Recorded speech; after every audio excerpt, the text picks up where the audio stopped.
This is Ninja Odyssey, a new game for Intellivision. Ninja Odyssey is a side-scrolling platform game that started off as a Wonder Boy-like game called Theo's Odyssey, but was changed and improved before being published. I honestly can't think of any other Intellivision games with ninjas in them, and so that's really awesome all on its own. Let me get the obvious out of the way. This game looks really good for an Intellivision game. The story is simplistic yet effective. The gist of it is that the three ghosts came to the ninjas' town and took everyone's soul so they could live again. Only person left is the ninja that has to take out the three ghosts in order to save everyone's souls. So as you progress through different challenges, you have to keep collecting hearts since the ghosts are draining your power. That's what the little meter is at the top of the screen. But even though you're collecting hearts, it's really more of a timer since if you let the meter drain, you die. Also, if you touch something, it doesn't drain the meter a little, you just die. The only thing that you can touch without dying is what I have been calling crabgrass. The crabgrass will turn you from a double jumping red ninja back into a single jumping blue ninja. So the ninja is kind of a weak ninja, knowing he dies if anything other than crabgrass touches him. The enemies are a little weird. I mean, you're a ninja killing frogs, bats, and snakes. What the hell does this ninja have against animals? It's not like the happy little frog is stealing everyone's soul. It was the three ghosts. All of that ninja training just so we could throw ninja stars at frogs seems like a real waste. He doesn't even have any other attacks, just infinite amounts of ninja stars. This game is actually quite challenging though. It's the closest thing to Cuphead that the Intellivision has. You'll die over and over again until you figure out the challenge you're up against. It will get frustrating at times, but once you memorize the levels, you'll be able to walk right through them for the most part. There's 3 levels, each with 4 stages. At the end of each level, you take on one of the 3 ghosts. The first ghost is fairly easy to take out, but the next 2 are more difficult. Once you memorize the game, you should be able to get through it in like 30 minutes or less.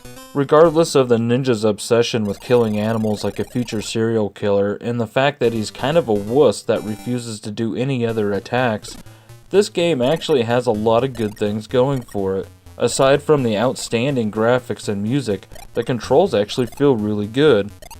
I was skeptical at first since there really isn't any other games like it for the Intellivision, and I wasn't sure if the action buttons on the side of the controller would feel right, but I'm happy to say that it actually works really well. If you're used to the Intellivision controller, using the side buttons will just feel right. If you're not a fan of the side action buttons, the best I can tell you is that the game feels better with them than you might assume. I really like the fact that there's a pause feature. All you have to do is press 1 on the controller. I also really like that the game gives you the opportunity to continue. You're gonna need those continues until you get everything memorized. The red ninja double jump feature is super cool too. It not only makes the game a little easier, it makes it more interesting because it adds something more to it. It's not a 2-player game, but you can use either controller. One criticism that I have of the game is that the 3 ghosts lack a life bar. They give no indication that you're getting close to beating them either.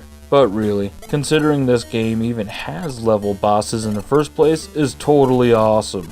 Everything really comes together to make this a nice, well-rounded game.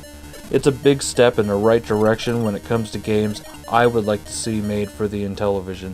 A big thanks goes out to William with the Electro Knight for sending out this beta version for me to review. Something worth noting, the life bar flickers a bit in this beta version, but that's been fixed in the final retail version. When I first heard the price of this game, I thought it sounded a little bit overpriced, but after experiencing the game and seeing how high quality it is, I think the price is actually very fair.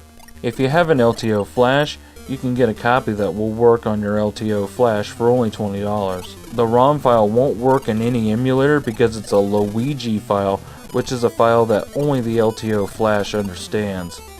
They also add your LTO flash's unique ID number to the Luigi file, so it only works on your personal LTO flash. If you want the actual cartridge, those are $40, and if you want the LTO flash version as well, you can have both for only $50. The box manual and overlays will be released at a later date for everyone that wants a complete copy. I really do hope a lot of you grab a copy of this game. Electronite uses all new parts to create totally new games for Intellivision. Even if you just grab the LTO Flash version, that helps them put out more new games for Intellivision. This was a really big release for Intellivision. It was like somewhere around 128 kilobytes or so, and the next game that this developer is putting out is going to be like twice that in size, and so I can't wait to see how elaborate and awesome it's going to be. I'm really looking forward to it. But until then, we have this game to play, and this game is pretty damn awesome. If you bought this game, let me know what you think about it in the comments section. If you haven't bought this game, go buy it and come back to this video and let me know. This has been Ninja Odyssey, a new game for the Mattel Intellivision. Very cool. Digging it.